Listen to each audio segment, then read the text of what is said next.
Ke-224. Hari ini merupakan hari yang ditunggu-tunggu oleh aku dan Larissa.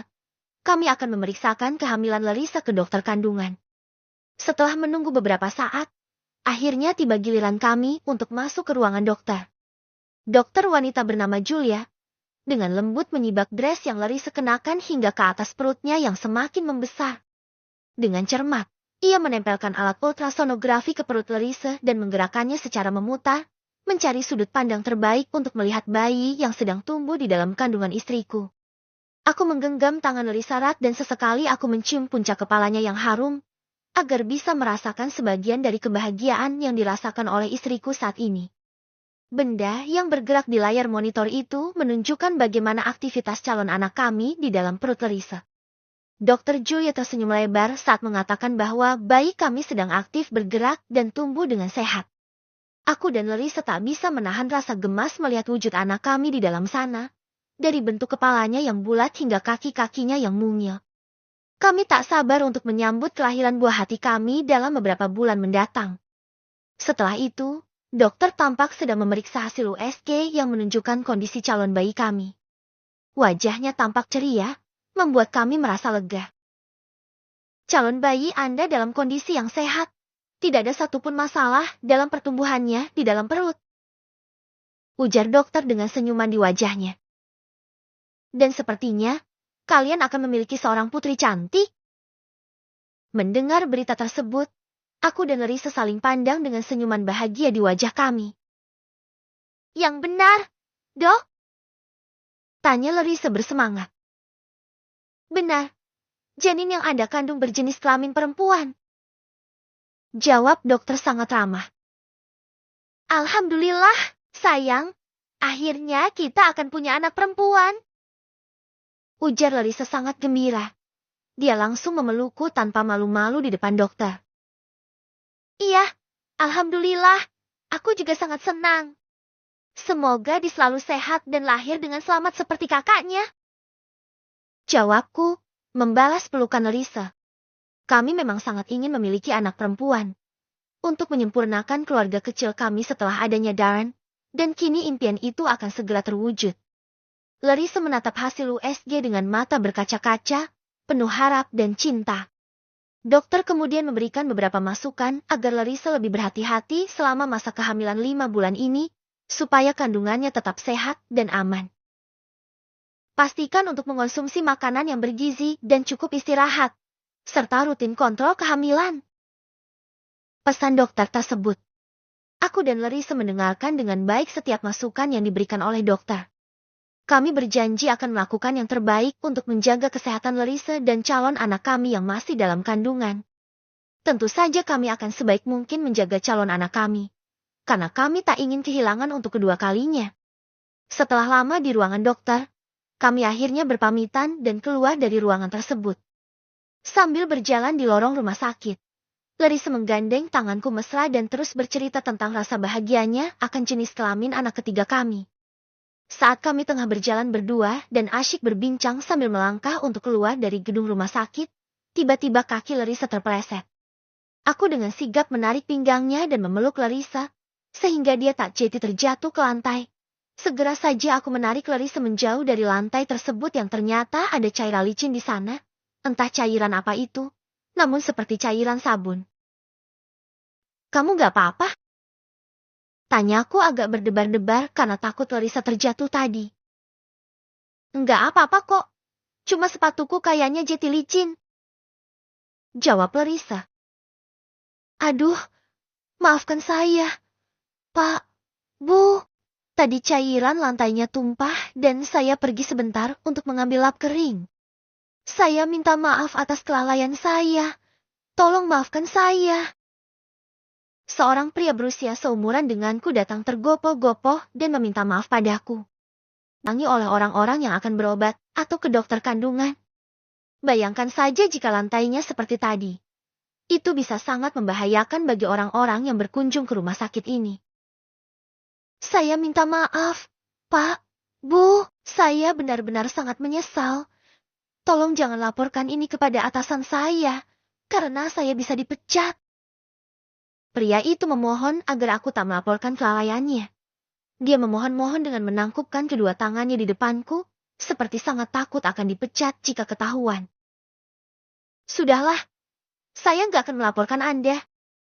Tapi tolong, lain kali lebih berhati-hati lagi ya, karena ini menyangkut keselamatan banyak orang. Ujarku tegas. Baik, Pak, terima kasih banyak. Dia terlihat senang setelah aku bilang kalau aku tak akan melaporkannya.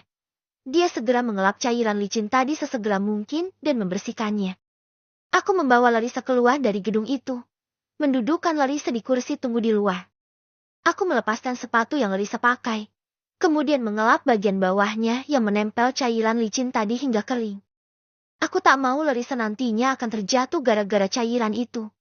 Dia tengah hamil dan resiko terbesarnya adalah keguguran. Makasih, sayang. Kamu selalu jaga aku dengan baik. Ucap Larissa, sembari mengusap kepalaku. Harus. Itu adalah kewajiban aku sebagai seorang suami. Aku harus melakukan segala yang terbaik untuk istriku dan anak-anakku. Karena itulah fungsinya seorang suami. Iya, jangan cuma mau enaknya doang. Hehehe. Ya iyalah, mau kondo. Aku dan Larissa terkekeh bersama. Kupakaikan kembali sepatunya dan kami pergi dari area rumah sakit. Mau makan siang sekalian, sebelum kita pulang? Tawarku, sembari menyetir. Gak mau makan siang di rumah aja. Sekali-kali di luar dong, di rumah terus. Bosan. Maksudnya, masakan aku membosankan gitu? Aku menoleh. Larissa menatapku sengit. Bukan. Gak gitu maksudnya. Tapi kadang kita harus sesekali makan di luar gitu. Biar ada sensasi baru. Lagian, kita udah lama gak makan siang di luar loh. Aku kangen makan berdua aja sama kamu ngedate gitu di luar. Aku meluruskan maksudku. Tapi Darren ditinggal di rumah sama Aisyah.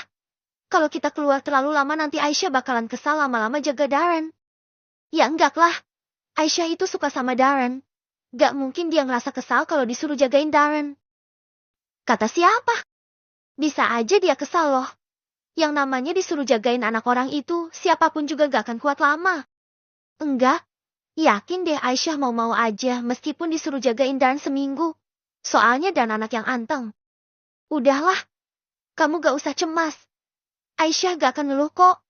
Ada Bu Sumi ini yang bantu dia jaga Darren. Kita makan siang di luar. Nanti kita bawa makanan enak buat orang rumah Jog. Brak. Sesuatu menghantam mobilku dari belakang. Hingga mobil kami terguncang hebat. Aku langsung meraih Larissa dan memeluknya. Jangan sampai dia mengalami benturan apapun. Kamu gak kenapa-kenapa? Tanyaku, memastikan Larissa baik-baik saja. Enggak. Tapi aku takut. Sayang. Jawabnya gemetar. Udah, gak apa-apa. Biar aku cek keluar. Aku keluar dari mobilku untuk memeriksa. Ternyata mobilku ditabrak oleh sebuah mobil berwarna hitam. Saat aku memeriksa bagian belakang mobilku kondisinya rusak parah akibat hantaman yang keras. Pantas saja mobilku terguncang hebat tadi. Aku menghampiri mobil yang menabrak mobilku tadi. Pengemudinya bahkan tak keluar sama sekali. Tok tok tok. Aku mengetuk kaca jendela mobilnya. Berharap dia akan keluar dari meminta maaf. Aku tak akan memperkarakan ini jika dia meminta maaf. Tok tok tok. Ku ketuk lagi kaca jendela mobilnya agak keras. Permisi. Bisa buka dulu kacanya atau keluar? Tanyaku. Kaca jendela terbuka kemudian. Seorang pria muda mendekatkan wajahnya ke arah jendela mobil yang terbuka. Otomatis dekat dengan wajahku. Apa? Ngapain lu ketok-ketok kaca jendela mobil gue? Tanyanya. Dia teler. Sepertinya sedang mabuk. Nafasnya pun sangat bau.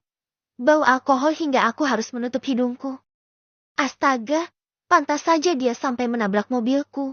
Ternyata sedang mabuk. Maaf, Anda menabrak mobil saya. Bagian belakangnya rusak. Aku memberitahu.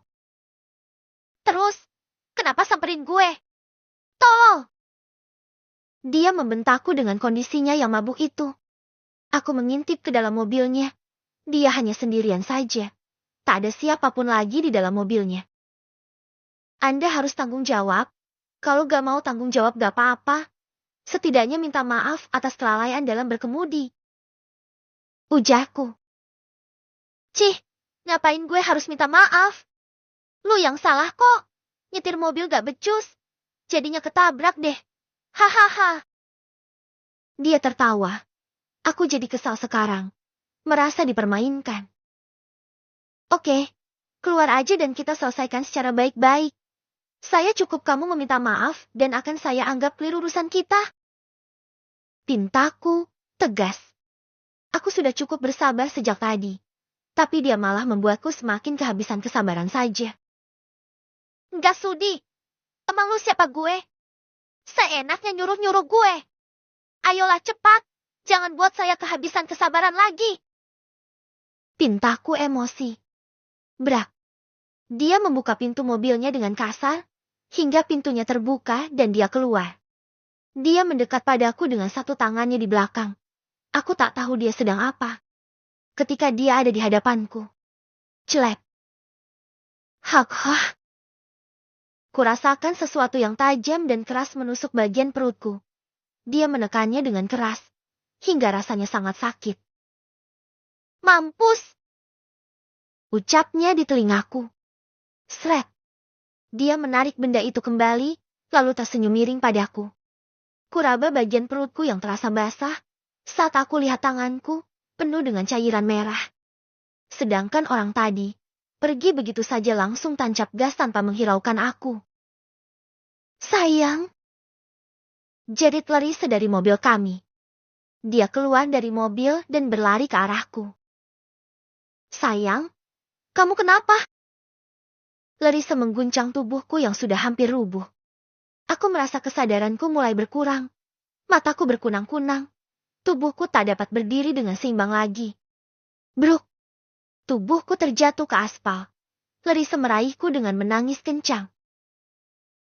Tolong. Jerit Larissa. Maafkan aku. Ucapku lemah. Pandanganku menghitam. Aku tak dapat melihat apapun lagi. Hanya terdengar suara-suara derap langkah kaki yang berlarian mendekat ke arah kami. Ke 200